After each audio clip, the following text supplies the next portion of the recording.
Olá, estudantes! Tudo bem? Sejam bem-vindos, bem-vindas ao Goiás Bem no Enem. Esse programa visa contribuir para que você possa alcançar um bom desempenho no Enem. Eu sou Fernanda Serbeto, sou professora de História. E hoje nós vamos estudar sobre a construção da Idade Moderna na Europa. Ousado, né? Conteúdos que são relevantes para você e estão de acordo com a matriz do Enem. Vamos lá? Começando comigo, pensando e problematizando então o que traz para nós a matriz de referência do Enem. Estamos então na competência de área 3. A competência de área 3 visa compreender a produção e o papel histórico das instituições sociais, políticas e econômicas, associando-as aos diferentes grupos, conflitos e movimentos sociais. Meninos, meninas, foco nas revoluções burguesas. Elas vão sacudir o continente europeu, tá? E pensando na habilidade, como nós vamos trabalhar tudo isso aqui? Nós vamos analisar a atuação desses movimentos sociais, as revoluções burguesas, tá? Que contribuíram para a mudança ou rupturas em processos de disputa pelo poder. Vamos ver como foi isso? O Enem, em 2020, abordou esse tema da seguinte forma. Na obra O Queijo e os Vermes, o historiador Carlo Ginzburg conta a história de Domenico Scandella, vulgo Menocchio, um moleiro do norte da Itália. Tá?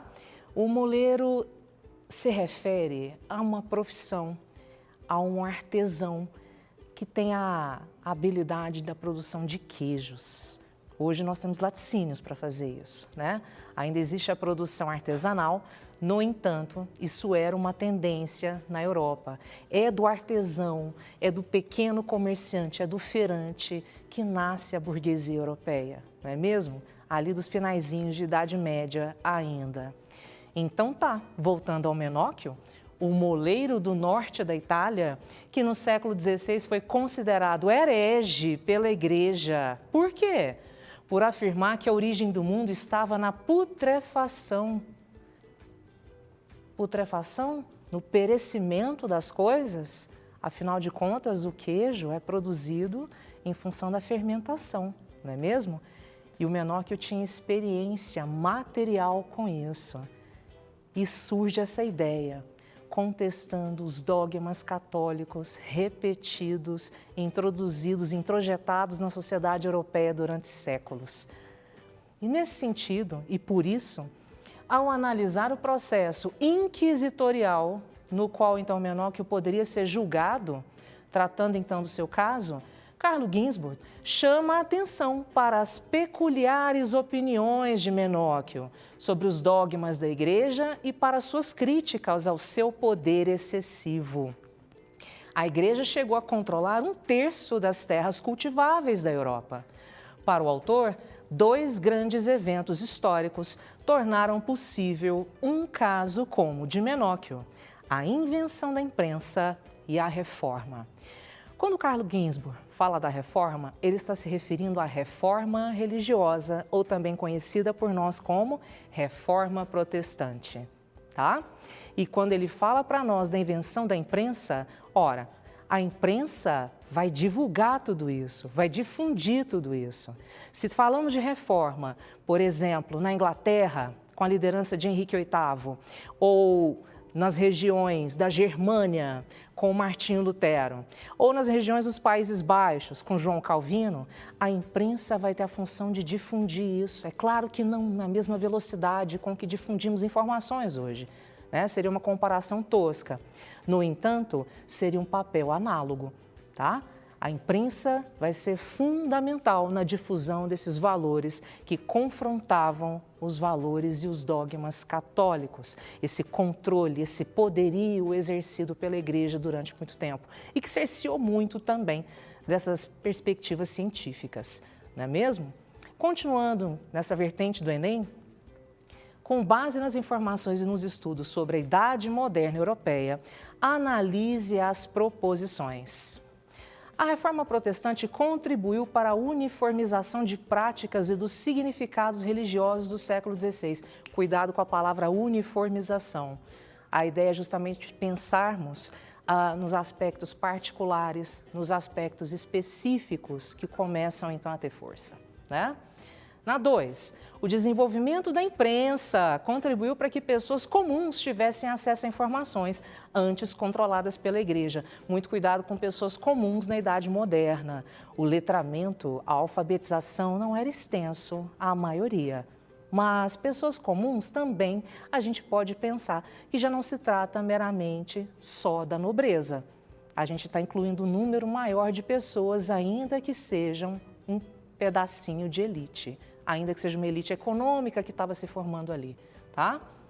A 3, venda de indulgências pela Igreja Católica, a venda do perdão, foi um dos motivos que levou o monge Martinho Lutero, lá na Germânia, a escrever suas 95 teses, criticando vários pontos da doutrina católica, entrando em forte colapso com a autoridade do clero católico.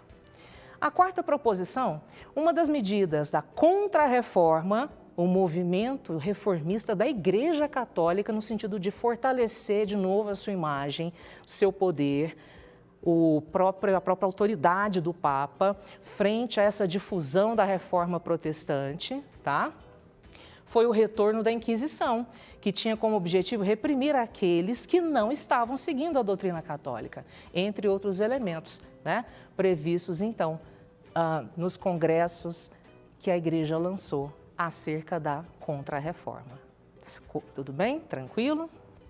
A 5ª, a censura exercida pela Igreja Católica Apostólica Romana foi determinante para a expansão do protestantismo na Itália e na Península Ibérica. Determinante pode ser perigoso nas humanas. Vamos ver quais dessas proposições nos atendem? Olha só, somente a 2, a 3 e a 4 são verdadeiras. Vamos voltar para conferir quais são?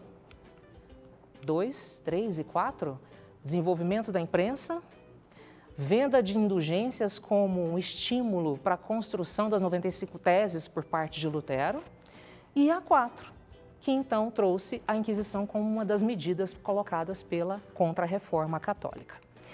Vamos avançar, queridos, queridas? E nesse sentido a gente pensa como todo esse bojo dos séculos XIV ao XVII favorecer o renascimento da cultura clássica, da cultura greco-romana. E isso faz parte também da gente pensar o renascimento científico. Vamos ter a retomada dessas tendências filosóficas racionalistas, cientificistas a partir desse momento. A imprensa vai ser fundamental na difusão destes, a Reforma Católica vai ser fundamental nesse sentido. Tudo bem?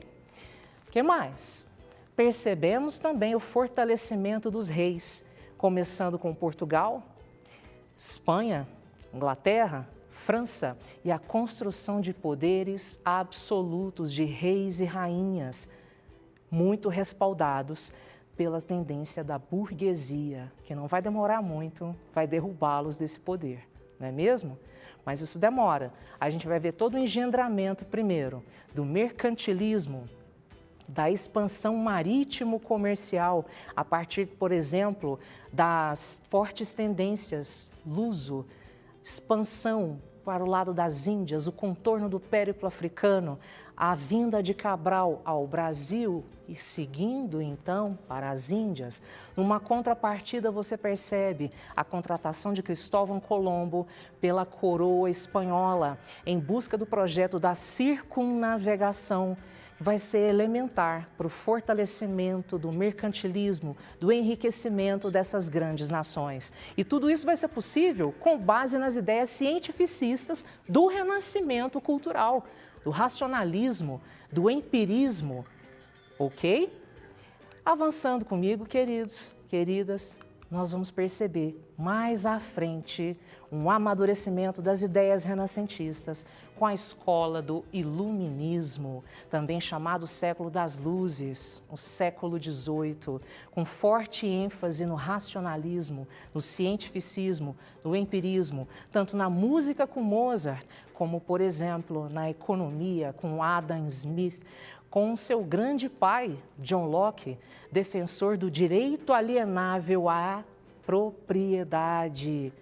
Uma tendência que vai respaldar em muito os interesses da burguesia. E agora, não mais uma burguesia que respaldasse o poder absolutista, mas uma burguesia sedenta pelo poder político, o que vamos perceber nas intensas revoluções burguesas, com destaque para a Revolução Inglesa, que vai ter o seu momento de Revolução Puritana e Revolução Gloriosa na Inglaterra, claro, durante o século XVII, e vamos ver também a burguesia derrubando o absolutismo com a Revolução Francesa, celebrando aí, né, a partir de então 14 de julho de 1789, que vai servir de referência, de influência, de respaldo político para tantas revoluções pró-independência na América Latina e respaldando também o próprio movimento de independência dos Estados Unidos, que, embora tenha sido anterior à Revolução Francesa,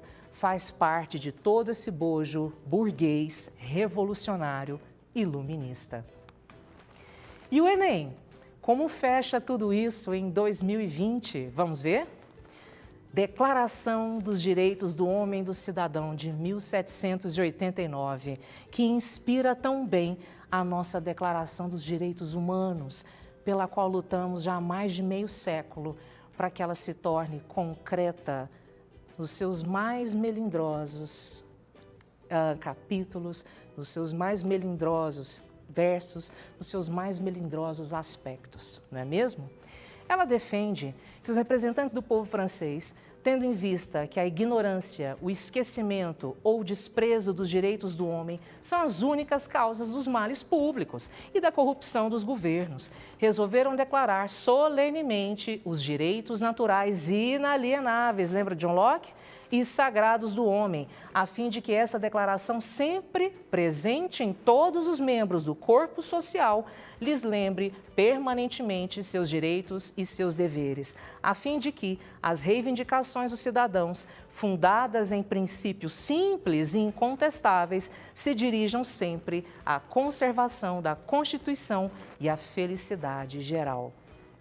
Esse documento, maravilhoso documento, elaborado no contexto da Revolução Francesa, reflete uma profunda mudança social ao estabelecer a paridade no tratamento jurídico, a ideia de igualdade de deveres e direitos, que vai ser vislumbrada desde a Revolução Francesa por essa burguesia revolucionária e busca sua consolidação até hoje, nos dias atuais. Tudo bem? Queridos, queridas, bons estudos, muito obrigada. Por hoje é só. Em breve voltaremos a nos ver. Finalizamos por aqui a nossa aula. Conto com vocês para um próximo encontro aqui no Goiás Bem no Enem. Tudo de bom, grande beijo, tchau, tchau. Professora Fernanda, como sempre, arrasando nas aulas de História. Inclusive, se você quiser rever esta e outras aulas, corre lá em nosso canal no YouTube. O endereço está aparecendo aqui embaixo no vídeo. Vamos nessa? Semana que vem estamos de volta e contamos com a sua audiência, beleza? Um forte abraço e tchau, tchau!